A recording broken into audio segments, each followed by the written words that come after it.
kanisani umevaa nusu uchi, maana yake tafasiri yake ambayo unatufanya sisi tukutafasiri wewe, tutakutafasiri kama mtu ambaye ni kahaba, kwa sababu kahaba anavaa yale mavazi kwa ajili ya biashara yake. Sasa wewe ambaye umeokoka, umempokea Yesu Kristo, Yesu amefanyika kuwa Bwana na Mwokozi wako, hauhitajiki kuvaa tena mavazi ya aibu, hauhitajiki kutenda tena matendo ambayo ni ya aibu katika jamii ya watu, kwa sababu unapovaa uchi ni kwamba unasababisha vishawishi hata kwa vijana walio kanisani. Kuna vijana wa kanisani wametulia kabisa, ni vijana ambao wanamtumikia Mungu wakisubiri wakati wao ufike ndipo waweze kufanyaje, waweze kuoa au kuolewa. Sasa unapovaa mavazi ya nusu uchi ni kwamba unahamasisha, kwanza unahamasisha ngono, unahamasisha mapenzi. Mtumishi wa Mungu, Bwana Yesu asifiwe.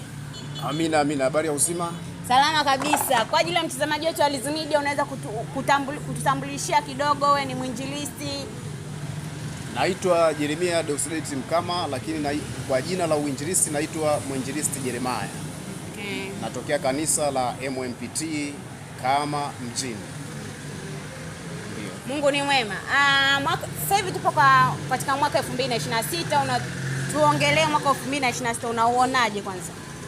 Kwanza 2026 namshukuru sana Mungu, ni mwaka ambao naiona neema ya Mungu, ni mwaka ambao umeanza kwa ishara nzuri kabisa. Ni mwaka ambao ninaamini utakuwa ni mwaka ambao una baraka zote za Mungu, utakuwa ni mwaka ambao ninaamini watu wengi watamtumikia Mungu katika roho na kweli. Ni mwaka ambao umeonyesha ishara za kiroho.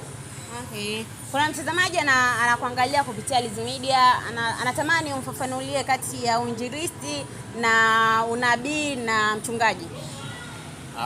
Swali zuri. Uinjilisti, kuna uinjilisti, kuna ualimu, kuna uchungaji, na pia ziko kama karama kama 5 nadhani. Okay. Lakini kwa sababu umelenga uinjilisti, mwinjilisti ni mtu ambaye anapeleka habari za Yesu Kristo kwa watu wote, kwa jamii zote.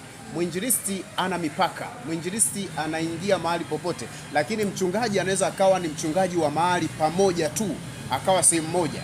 Lakini mwinjilisti ni mtu ambaye anakwenda kuvua samaki, kama walivyokuwa wakina Petro pamoja na wenzake, walikuwa ni wavuvi walikuwa wanaenda kuvua, lakini Yesu akawageuza, akawafanya kuwa wavuaji wa watu, sio tena samaki.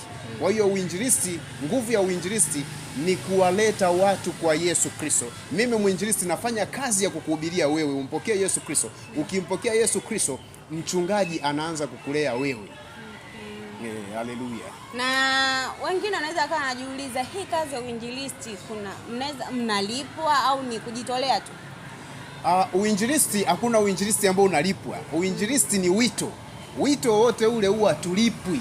Wito ni kitu ambacho kinatoka ndani.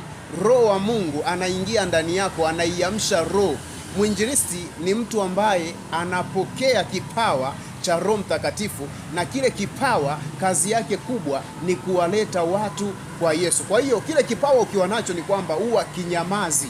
Kile kipawa siku zote huwa kinataka kifanye kazi ya Mungu, huwa kinataka kiokoe watu ambao wapo kwenye dhambi. Kwa hiyo mwinjilisti ni mjumbe wa Yesu Kristo ambaye kazi yake kubwa ni kuwaleta watu kwa Yesu Kristo, kuwatoa watu kwenye dhambi na kuwaleta katika njia ya Mungu aliye hai. Kwa sasa hivi ukiangalia makanisani, mabinti wengi sasa hivi wanaenda na mavazi ambayo hayafai. Kuna binti ambaye anaweza akaenda na mavazi, pengine amevaa sketi lakini sketi ipo juu ya magoti. Hili unalizungumziaje? Kwa sababu dunia inakwenda inabadilika kila siku, lakini neno la Mungu halijawahi kubadilika. Neno la Mungu ni lile lile, halitaweza kubadilishwa. Mavazi yanamtambulisha mtu ni mtu wa namna gani. Sasa kama unakwenda kanisani umevaa nusu uchi, maana yake tafasiri yake ambayo unatufanya sisi tukutafasiri wewe, tutakutafasiri kama mtu ambaye ni kahaba, kwa sababu kahaba anavaa yale mavazi kwa ajili ya biashara yake. Sasa wewe ambaye umeokoka, umempokea Yesu Kristo, Yesu amefanyika kuwa Bwana na Mwokozi wako, hauhitajiki kuvaa tena mavazi ya aibu, hauhitajiki kutenda tena matendo ambayo ni ya aibu katika jamii ya watu, kwa sababu unapovaa uchi ni kwamba unasababisha vishawishi hata kwa vijana walioko kanisani. Kuna vijana wao kanisani wametulia kabisa, ni vijana ambao wanamtumikia Mungu wakisubiri wakati wao ufike ndipo waweze kufanyaje, waweze kuoa au kuolewa. Sasa unapovaa mavazi ya nusu uchi ni kwamba unahamasisha, kwanza unahamasisha ngono, unahamasisha mapenzi. Biblia inasema, utasoma kwenye kitabu cha nadhani ya wimbo ulio bora wa Nabii Sulemani sura ya 8 mstari wa 4.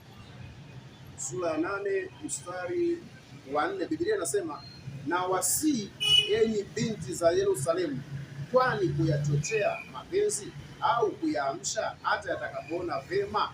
Umeona, huyu ni Nabii Sulemani ambaye naye pia ni kwamba alioa wanawake wengi, lakini Sulemani aliona tatizo ambalo lilimkuta yeye, chanzo kilikuwa ni kuoa wanawake wengi. Hasa anawaambia kwa nini kuyachochea mapenzi? Nabii Sulemani anakataa. Sasa unapovaa nusu uchi ukaingia kanisani huko nusu uchi, ni kwamba unayachochea mapenzi, unayaamsha mapenzi kabla ya wakati wake. Ndio maana Nabii Sulemani alikataa, akasema msiyachochee mapenzi. Sasa sisi leo tunayachochea mapenzi kanisani kwa sababu ya mavazi yetu tunayoyavaa, kwa sababu sisi tumeokoka. Kama tumeokoka, kwani tusivae mavazi yenye staa, mavazi ambayo hata mtu akikuona kweli hatakuwa na maulizo yote, akiona anasema kweli huyu mtu ameokoka, huyu mtu kweli amempokea Yesu Kristo. Kwa sababu kumpokea Yesu Kristo, cha kwanza huwa tunafanyika mabadiliko, sawa sawa na Wakorintho wa pili sura ya 5 mstari wa 17. Biblia inasema hata imekuwa mtu akiwa ndani ya Kristo amekuwa kiumbe kipya, ya kale yamepita, tazama yamekuwa mapya. Oh, haleluya! Umeona, kumbe tunapokuwa tumempokea Yesu Kristo akawa ndani yetu, sisi tunakuwa viumbe vipya. Hatustahili tena kuvaa nusu uchi. Kwa nini tuvae nusu uchi wakati tumeshaokolewa? Sasa kwa sababu haya mambo shetani pia anatenda, na shetani anatenda kwa kiwango kikubwa sana. Shetani amepitisha watu ili kuja kulichafua kanisa, amepitisha watu ili kuja kukwamisha safari ya watu kwenda mbinguni, kwa sababu huwezi kuniambia umeokoka lakini mavazi yako bado yana maulizo kwa watu. Kwa nini usivae mavazi yenye staa ambayo hata mtu akiona kweli anashawishika, anasema kama kuokoka ndo huku, na mimi kwa kweli naokoka, kwa sababu kuokoka ni njia ambayo ni njia njema. Kuokoka, tuokoki mwisho wa siku. Ingawa kuna watu wengi leo wanahubiri wanasema Mungu aangalii mavazi, Mungu anaangalia roho, lakini Biblia inaniambia mwili huu ni nyumba ya Roho Mtakatifu. Sisi tukishaokoka tunafanyika kuwa nyumba ya Roho Mtakatifu. Sasa nyumba lazima iwe safi, nyumba iwezi kuwa chafu. Roho Mtakatifu akae kwenye nyumba chafu. Sasa kama umevaa uchi, kila mtu anakunyoshea mikono. Niliwahi kuona binti mmoja anatoka kanisani na akiwa na Biblia, lakini vazi lake alikuwa vazi la utukufu sana. Haya mavazi ambayo tunasema mavazi ya uchi, vijana walikuwa wanamuita, wanapiga miruzi. Kwa nini iwe hivyo? Maana yake asomeki kama barua njema, lakini angevaa nguo ya kujistiri, maana yake angesomeka kama barua njema na angeweza kushawishi hata wengine nao waseme kweli, kama kuokoka ndo namna hii, basi na mimi naokoka na kufuata Bwana Yesu Kristo ili niweze kuwa salama. Kwa sababu kuokoka ni kupona, kuokoka ni kutoka kwenye dhambi. Huwezi kuokoka labda, kwa mfano kuna kitu kimoja kwamba mtu, kwa mfano mimi nimekuhubiria leo, wewe umeokoka leo, si ndio? Yawezekana leo hii usibadilike, lakini baada ya wiki, mwezi mmoja umeshampokea Yesu, unabadilika, unakuwa tofauti. Sasa usipobadilika miaka yote, maana yake wewe hujaokoka bado, ila una kusudi lako jingine tofauti na kuokoka, na hiyo kusudi linakuwa ni kusudi la kuja kuwakwamisha watu. Na Yesu akasema acheni magugu yamee pamoja na ngano, kwa sababu kuna mfano mmoja Yesu alisema mpandaji alikwenda kupanda ngano safi, lakini usiku adui alikwenda akapanda magugu. Sasa hata makanisani pia yako magugu. Yesu anasema siku ya mavuno itakusanywa ngano safi, itawekwa pembeni, na yale magugu pia yatakusanywa, yatatiwa moto, yatachomwa moto. Kwa hiyo iko namna hiyo. Lakini kama tumeokoka, tuvae mavazi ambayo yatastiri miili yetu, tuvae mavazi yatakayompa Mungu utukufu, tuvae mavazi yatakayotupa sisi utukufu pia. Hata sisi wanadamu tukikuona, basi tubarikiwe na wewe, tubarikiwe na mavazi yako. Haleluya. Una mtazamo gani kwa viongozi wa dini? Pengine wangeweka kwamba kila Jumapili au siku ya ibada mtu anatakiwa kuja kuwe na vazi maalum la kuja kanisani.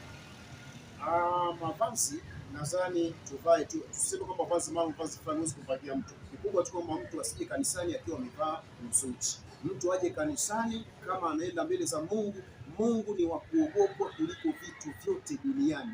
Yaani Mungu anaogopwa kuliko rais, Mungu anaogopwa kuliko mfalme, Mungu anaogopwa kuliko majeshi yote unayoyajua wewe, kwa sababu Mungu ndiye anasema Bwana ndiye Bwana wa majeshi. Sawa, na Biblia inasema kila mwenye mwili anyamaze mbele za Bwana. Sasa sisi wote tunanyamaza mbele za Bwana, yeye ndiye mfalme peke yake. Maana yake yeye ndiye anatakiwa apewe sifa, apewe heshima, na yeye ndiye anatakiwa asaminiwe zaidi kuliko vitu vingine vyote vile. Sasa kwa mfano, unakwenda interview, si ndio? Labda ya kazi. Ukifika ile siku ya interview ni kwamba utajiandaa vizuri, wengi naona wanajiandaa mpaka mavazi, anavaa mavazi ambayo yana heshima, anavaa mavazi ambayo hata akifika kwenye interview kweli unaona kuna point pia anaongezewa. Sasa inakuwaje kama unakwenda kwa mambo ya kibinadamu, unakwenda kuonana na binadamu, unavaa mavazi yenye kustiri mwili wako, lakini unapokwenda kwenye nyumba ya ibada, mahali ambapo ndipo Mungu anapopatikana, mahali ambapo Mungu amekupa wewe, Mungu amekupa pumzi wewe, amekupa uzima wewe, unaenda masuti. Hili ni kosa kubwa sana, ni kumkosea Mungu heshima kwa kiwango kikubwa sana. Mimi nadhani wabadilike, kama wameokoka kweli. Kuokoka hatuokoki tu mwilini, hatuokoki tu rohoni, tunaokoka mpaka mwilini.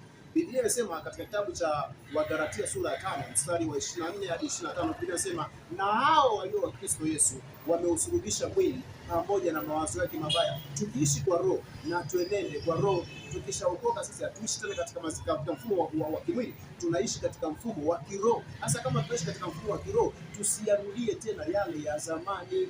Lazima sisi tuwe barua njema, lazima sisi tuwashawishi na hao walioko nje gizani huko, ili waweze kufutika. Kumbe kwa Yesu utaratibu wake ndio huu, watu wanavaa mavazi ya kujiheshimu. Tena kanisa ambalo ni kanisa la watu waliookoka, ndilo kanisa linatakiwa liwe na picha nzuri sana katika jamii, ndilo kanisa ambalo linatakiwa lionyeshe maadili mema, kwa sababu ni kanisa ambalo limempokea Yesu Kristo. Mtu aliyeokoka manake ni mwanafunzi wa Yesu Kristo. Kama ni mwanafunzi wa Yesu Kristo, anatakiwa afanane na Yesu Kristo. Ndio maana kuna mtu mmoja katika Biblia anaitwa Petro, mtume Petro. Petro alimkana Yesu Kristo, sawa, lakini baada ya kumkana Yesu Kristo, Petro alipokutana na wale Wayahudi wakamuuliza, wewe mbona kutembea kwako na kuongea kwako ni kama mwanafunzi wa Yesu? Wakamuuliza wakasema, na wewe ni miongoni mwao? Petro akakataa, wakamwambia, kutembea kwangu na kuongea kwako ni kama mwanafunzi wa Yesu. Sawa. Kwa nini wale Wayahudi walipomuona yule Bwana namna jinsi alivyo, alikuwa na vazi la Yesu Kristo? Maanake na sisi ambaye tumeokoka, tumempokea Yesu Kristo kwa Bwana na Mwokozi wetu, lazima tuwe na picha ya Yesu Kristo. Sisi tunaibeba picha ya Yesu Kristo duniani.